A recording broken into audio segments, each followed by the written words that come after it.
সেই ভিডিও ফুটেজগুলো আমরা পর্যালোচনা করে আজকের যে আসামি যে আমরা গ্রেপ্তার করেছি, যার নাম গফুর মোল্লা, তার বাসা সার্চ করে আমরা একটা তার শটগান পাই এবং শটগান ওখানে আমরা 8 রাউন্ড তাজা গুলি এবং একটা গুলির খোসা উদ্ধার করি। মাত্র 8 রাউন্ড গুলি আমাকে দেখাতে পেরেছেন, আর বাকি যে 92 রাউন্ড গুলি উনি ইউজ করছেন, কোথায় ইউজ করছেন সেইটার জন্য সত্য দিতে পারেন নাই। মিরপুরের বিভিন্ন জায়গায়, বিশেষ করে 10 নম্বর গোলচক্কর, প্রশিক্ষা মোড় থেকে শুরু করে মিরপুর 12-13 বিভিন্ন জায়গায় তখন ছাত্র আন্দোলন হয়েছে এবং এই ছাত্র আন্দোলনকে দমনের জন্য আওয়ামী লীগের নেতাকর্মীরা বিভিন্ন জায়গায় ছাত্রদের উপরে তারা চড়াও হয়েছে এবং বিভিন্ন জায়গায় গুলি করেছে এবং সেখানে অনেক ছাত্ররা মারা গিয়েছে।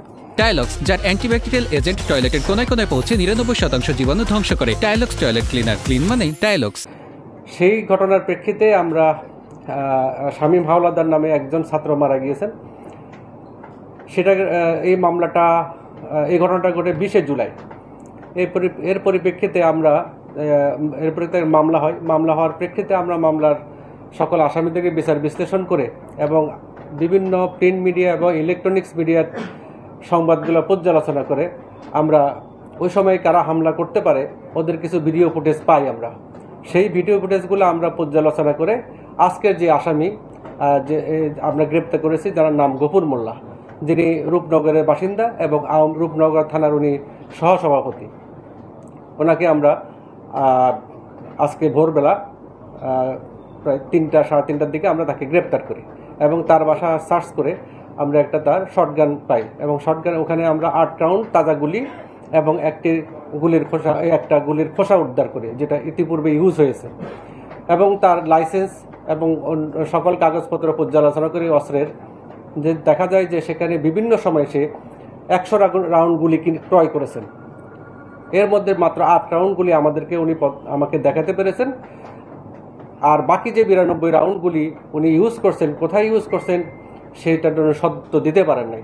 এতে সহজে উনি পরবর্তীতে স্বীকার করে যে উনি বিভিন্ন সময় এই ছাত্র আন্দোলনের বিভিন্ন জায়গায় উনি গুলিবর্ষণ করেছেন, যার পরিপ্রেক্ষিতে এই গুলি সংক্রান্তে কিন্তু উনি কোনো আইন শৃঙ্খলা বাহিনীকে উনি অবহিত করেননি এবং কোনো জিডিএ সংক্রান্ত কোনো আইনগত ব্যবস্থাও গ্রহণ করেননি। উনি প্রাথমিকভাবে আমাদের কাছে এই বিষয়টি স্বীকার করেছেন এবং এছাড়াও আরও একটা মামলা ঘটনা ঘটিয়েছে যে এই ঘটনাটা ঘটে মিরপুর অরিজিনাল 10-এ। সেই মামলায় উনি এজাহারভুক্ত আসামি, সেখানেও একজন ছাত্রকে গুলিবিদ্ধ হয় এবং সেই ফুটেজও আমরা সংগ্রহ করেছি। উনি ভিডিও ফুটেজগুলা আপনারা ইতিমধ্যে হয়তো বা পেয়ে গেছেন। ভিডিও ফুটেজে কিন্তু উনি অস্ত্র হাতে নিয়ে এবং ছাত্রদের উদ্দেশ্যে উনি যে যাচ্ছেন সেটা কিন্তু সহজে দেখা যাচ্ছে। মিরপুরে বিভিন্ন থানায় বেশ অনেকগুলো মামলা হয়েছে, তার মধ্যে আপনারা সবাই জানেন যে মিরপুর 10 নম্বর কেন্দ্রিক আন্দোলনটাই সবচেয়ে বেশি হয়েছে। সেই ক্ষেত্রে আমাদের মিরপুর যে 2 নম্বরে যে আমাদের মিরপুর মডেল থানা আছে সেখানে সবচেয়ে বেশি মামলা হয়েছে এবং আমাদের পল্লবী থানায় মামলাগুলো হয়েছে। তো এগুলার আমরা সকল আসামিদের যে নামগুলো পেয়েছি এবং ঘটনার সাথে সম্পৃক্ত প্রত্যক্ষ এবং পরোক্ষভাবে যারা জড়িত এই আসামিগুলোকে আমরা আইডেন্টিফাই করেছি এবং ইতিমধ্যে বেশ কয়েকজন আসামিকে আমরা গ্রেপ্তার করেছি, যারা সরাসরি এই আন্দোলনে অন্তর্ভুক্ত ছিলেন। সেই ভিডিও ফুটেজ দেখে এখানে অনেকের কাছে সশস্ত্র অবস্থায় ছিলেন, অনেকের কাছে এবং লাঠি সোটা ছিল। সেই ধরনের আসামি বেশ অনেকগুলো আসামি আমরা গ্রেপ্তার করতে সক্ষম হয়েছি।